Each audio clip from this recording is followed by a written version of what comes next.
Ndenga malembe, ndenga malembe.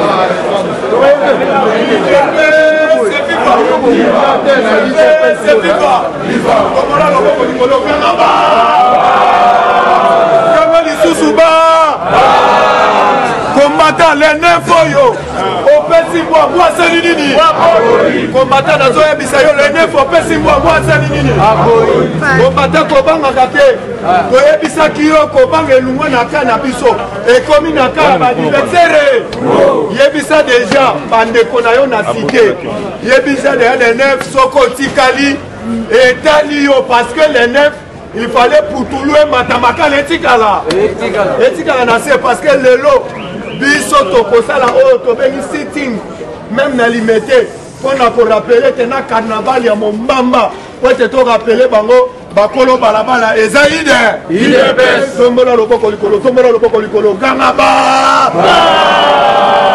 Bachibe merci tozong si malobe pas oyo tobengi professeur toyebi to panza moi c'est lekele parce que pour me faire ça idepes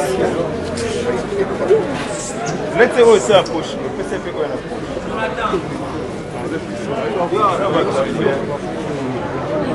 IDPS viva! Viva! Voilà, j'étais en train de par rapport. Il y a Montoana Malonda et le projet Sakata Minaku. Et ils allaient ils les mêmes cartes. Ces gens-là, le coup de mandat va juge, il y a cours constitutionnel. Et ils allaient presque dans Souka. Ils voulaient à ce que, à s'octroyer un grand nombre, il y a Baji Jouana lorsque le président a nommé, assemblée a nommé, société civile peut nommer, Naminitouana Bazalana, un grand nombre. Que lorsque maintenant, Seniwana, Yangope et Kozala en place, en ce moment-là, cour constitutionnel, Oyo et Kozala déjà inféodé, dans nombre élevé, Oyo, et Sengela qui est à la Nakana Bango, il pouvait influencer même les résultats il y a élection. C'est ainsi au Monaki, carte wana, il y a loi Sakata, loi Minaku. Et après cela, vous montrez que voilà, les Camboya, il y a Malonda, Baché Yangope, Namesa. Or, il y avait le travail, oui, c'est là qui basala dans le moment Oyo, et ça qui moussala Oyo, Bango Bachaki Kolo, ya Mesa wana, parce que Baza Bandoki. Alors, c'est pour nous dire quoi? C'est pour nous dire que Moutouana, ce n'est pas que Tozoro Belaye qui a zangi expérience. Il a son expérience. Mais le Kola, Aliaki na Bandoki. Le Kola na Bandoki wana et le Mona Ye. Ils ont détourné beaucoup d'argent. Cette histoire, il y a 1 milliard au Tozoro Belaye. Et puis, na machine à voter.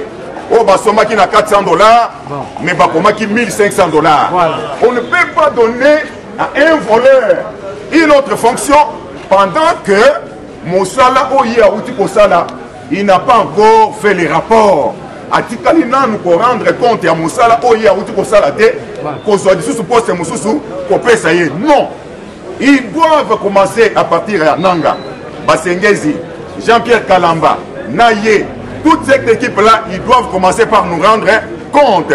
Après audit Wana, Bazaba Tokanga parce que place na bango izali bo boloko. IDPS viva! Viva! Oui, République des juges. République comme République des juges. Nengenin. République comme République des juges parce que Kondo Etienne Tshisekedi Wamulumba, c'est lui qui a mené ce combat. Il a instauré un état de droit au Congo. Mais ces gens-là, Babanda Koyoka Yango, mais sans pour autant intérioriser le message. C'est ainsi que Baweleli, Tokangao, Tokangapuna, mais sans pour autant Koyeba. Mais Simaya Kokanga, Bokangi. Mais avant Obanda Moussala, code de bonne conduite, Yango Elikolo, Yamesa. Kobandangai, président de la République, na Pinonyoso, Bisonyoso Baumbu, ya peuple. Au signé code de bonne conduite. Le col a joué. Arbitre a yébissé au Kobunda la terrain, au Kofingate, au Kosala des ordres na terrain, son limite. Mais au côté na terrain, au lieu au Bétaval, au bandit des ordres, au bandit Kobunda, au bandit Kofinga. Arbitre a Kosala nini, arbitre a Kolakisayo carton rouge.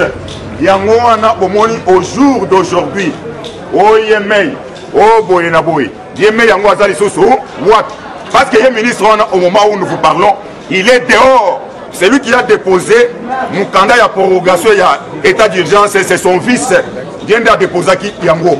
Et au moment où nous parlons Kende na monga fula na reo babengi autostop potati makati na bazamba kuna de bisika okende kukuta shada ya sali nini akimi akekuvanda kuna na quartier Pianda mais yoza mutu wa makasi okimi okekuvanda na zamba wana pona ona nini donc c'est pour dire que ebisaki bino ke bakotuna ngulu IDPS viva OK pona lelo na suki wana merci obetela quand même professeur Maboko combattant avec la maison quand même Yamaboko IDPS viva viva IDPS viva viva combattant nayebi bien même na butu na quartier 1 ça on a zo rangé ba combattre belé ba lobby était ndeko na biso to bengi ministre de la justice a outu ko la déclaration moko na Top Congo nayebaki quand même ebelé balandaki mais ceux qui au ba lobby so zo comprendre politique ité kala ba signe du temps yeba déjà bato FCC déjà bakoyesami na libabe banda bomwana na bango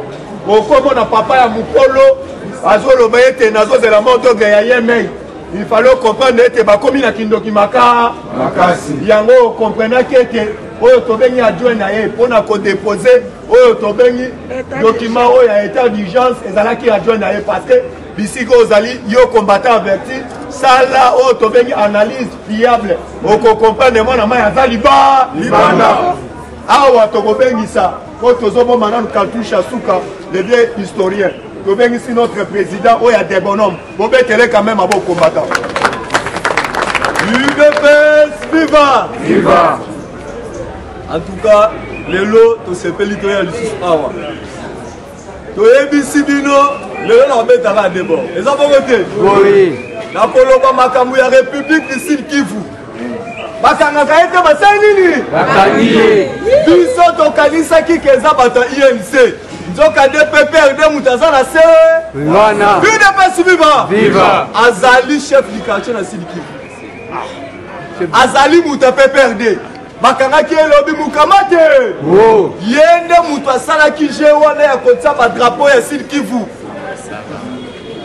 république du Sud Kivu pour comprendre soki tozongi mwa nsima oye awa na émission mobusolo na politique bolanda un individu moko aloba soki Kabila asala 18 ans po akopéraki na nani soki mpe Félix alingi asala aumela arende efo akopere na nani na biso batuna yo nani aloba biso banani bancien rebelle UDPS viva il faut koyeba makambo oyo aseni malonda normalement selon l'article 49 il y a un règlement d'intérieur de l'Assemblée nationale et lobby boy normalement président Yasseni a couru dans la société civile entre parenthèses confession religieuse Kimbangiste lobby biso totini la biso ye catholique ba lobby biso totini la biso ye mission ba lobby biso totini la biso ye ba musulman pe ba boy ba ngosko rosala a utiwa UDPS viva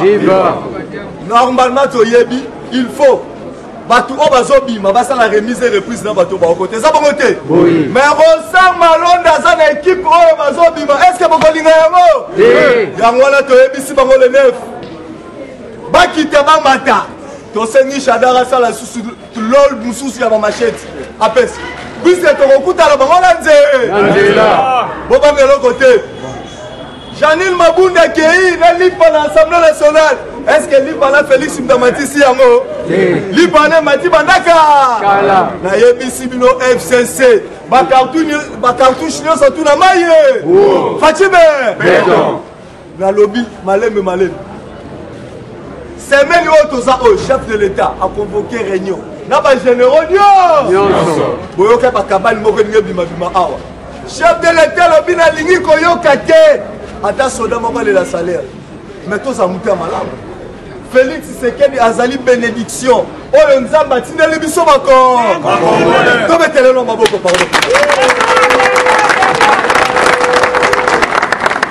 on koyebisa yo kele neuf kala côté oh marqué oh boy na yebisi bato ba tula biso yango bino boza na opposition bino boza na pouvoir toyebisi bango eloko idps tozosala eza absence ya opposition na république démocratique du Congo combattant eloko esengi bango nde fo basala yango na minute oyo faili oza na opposition te naza nango na opposition te oza wapi idps viva obeti maboko na suki awa natikeli mpe bandeko IDPS viva ayebisi bino bamatière eza ebele parce que vous comprendre ete combattant ntango balobi état d'urgence ezali na bénéfice na yo parce que nayebisaki yo pour parler oyo mokonzi ya mboka azalaki na kabila mokonzi ya mboka azalaki catégoriquement ayebisi kabila akamata bisaka azala libala ne fiske kabila alobaki abongisa nano oyo tobengi bavalise na ye yango omoni ifale baprologer état d'urgence parce que yeba déjà ante ya afdel tosilisaki yango banda kala mais faci aye kokunda yango sur le plan diplomatique soki omona faci beton aza na belgique vis-à-vis oyo tozobenga belgique azolela mingi aza na niongo na biso oyo pendant bambula nyonso akoloniza RDC bambongo na biso oyo tobengi même ya uranium même ya coltan même ya yama abombela biso ifala apesa biso mbongo na biso nyonso tokoyebisa yo yeba RDC tozwaki indépendance mais babosanaka facture mais facture ake kozwa facture yeba déjà ata roi belge oyo alelaki asengi bacongolais pardon combattant c'est la toute la première fois na diplomatie ya faci faci aye kotia mboka oyo na maboko ya nzambe bocomprendre ete oyo tobengaka soi-disant lota baluka nguluma bouti kolanda même intervention na ye na États-Unis d'Amérique alobi aza tout près alia mesa moko na faci beton eza déjà trop tard par rapport ya nini toyebisaka ye mwana mai yaka to travailler afinga biso toza maboko sa biso basi tokoyebisa ye te na minute oyo place akotia ye ezali te place akotia ye ezali te akende kodikana sekere abina parce que ou bien abimisa album tokopesa ye ou bien bamusicien na mboka oyo bakoaccompagne IDPS viva toyebi bien toza na pe na biso le vieux fumuti oyo tobengaka historien azo mata combattant bobetele quand même maboko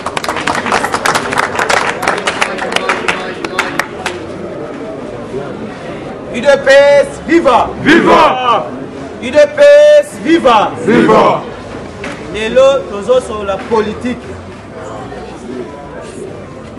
parce que congolais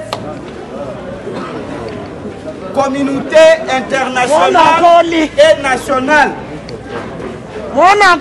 bato bazo comprendre politique et discuter UDPS viva pourquoi tozolobela eloko oyo tosolo la politique tokokota na divers parce que tango tolobaka ke soki élève ou bien étudiant soki azolinga professeur na ye te akotikala comprendre cours na ye UDPS viva Félix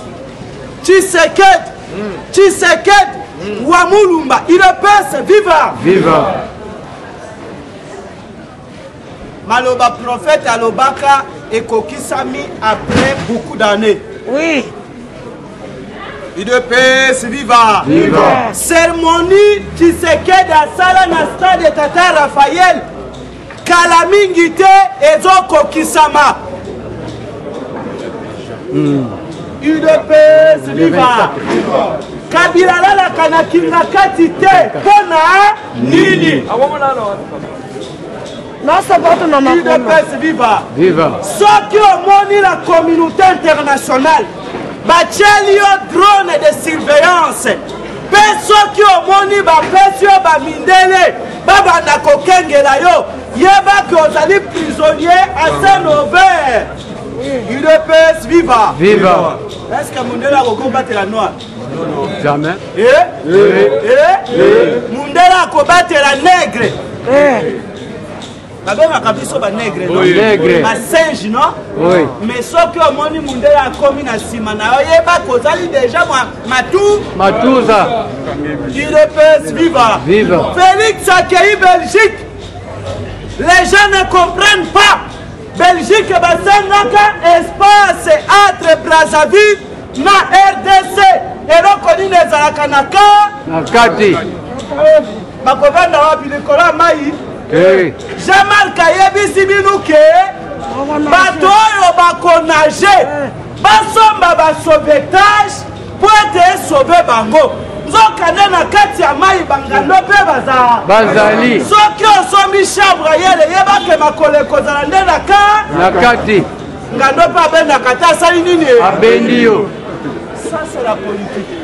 UDPS viva nayebisi bino ke Félix akei mpo na Belco Congo jamais dossier wana tosi toanila yango voilà boyoki yango bien oui parce que soki Félix soki Tshisekedi azalaka mayele te ya koyebisa babelge ke noi toanile contrat Belco Congo na boyi kolandela bino na dossier wana UDPS viva a partir eloko wana nde États-Unis ayoka kanda UDPS viva boyebi guerre ya Kawasaki na Hiroshima nana asilisa yango UDPS viva esika États-Unis azwa leadership mondial UDPS viva États-Unis a débloqué 600 milliards de dollars pour récompenser Congo à l'époque. Belgique a joué mbongo wana, c'est moi le colonial. Donc c'est moi le gérant. Bopé sanga mbongo wana na kende kotonga Congo. Belgique ali akambongo ta sali nini? Allié. C'est loko babanda ko fina Tshisekedi azwa pouvoir a. UDPS viva mais boyeba ke Belgique c'est l'église catholique soki bozomona catholique baaventure azosala UDPS viva parce que les gens ne comprennent pas la politique soki omoni moto ya seni oyo azali membre ya église catholique nazoyebisa bino ke azali membre ya église catholique basali likoba entre église kibangise na catholique bayokali te na partage d'argent bozokanga bien soki catholique azoyebisa bino katindi ete eza lokuta soki église kibangise bawangandi ye parce que po bakabola gato catholique alinga lekela ye église kimangisi baye koloba ke non soki bino bosali biso boye eza lokola kosali honneur ya église na biso nde esika mwambe ekoti butu ekoti UDPS viva mais moto wana boyeba ke ye nde azalaki na Sylvain central depuis époque ya malumalu UDPS viva batricherie nyonso ye nde azalaki na tableau de bord oyo ya tricherie UDPS viva yango wana boyoki na kinga kati retombe ekoti UDPS viva bino bolobaka ke Kabila nde azali lokola nini ekoti na lini musuni ye nde azodirige Congo aza kodéranger Congo non c'est Joseph ou Kabila mais nazoyebisa bino boy soki ozo comprendre te yeba keza Kabila te Kabila ne travaille pas lokola caméra kei et faut tolandela ndo Robert parce que Robert moto azo travailler très dur yango tolobaka ke non soki ozo comprendre politique te latali puta ya mwasi na yo il ne peut vivre je donne merci à coronavirus botunanga pourquoi boyebi makambo ebime pa Robert wa pendant la coronavirus soki dollar emati so Robert wa na Kabila parce que na maison ya Robert wa azali pembeni ya fleuve azali pembeni ya permature esika premier ministre ava mais bakangi 5 machines ya mbongo je dis 5 machines ya mbongo azotuna mbongo kana lupango na biso moto oyo azali kotravaille meme na jamaa a partenariat mpona kofinanse réseau ya Ikaïda na Congo UDPS viva Kabila c'était pour ayebe eloko te batia ye place wana mpona visibilité UDPS viva ngai epa nango leo kokanga Kabila et je vois donc nazali koyebisa chef de l'État olia ya kokanga Kabila kanga nde Robert parce que yende motusone anglo kala mingi te bokoyoka soki ilunga lukamba azali moribo il appelle se viva azali moribo kala mingi te azodi nayebisaki bino ke bashikata bazali soki baza makasi batombola munduki likolo boyoki na este kuna combien de rébellion bazoya kotika minduki na bango il ne peut se vivre eloko nini esui bango po ete babima na il ne peut se vivre parce que politique ya Tshisekedi ye États-Unis bapesi ye opportunité bapesi ye toutes les décisions balobi ye ministre ou bien minerai ou bien sous-sol sol ya Congo pour moto a bouger yango il faut encore les États-Unis d'Amérique yango wana boloki ambassadeur Mike Hammer alobi po simba Tshisekedi il peut se vivre yeba ke biso États-Unis il faut simba biso liboso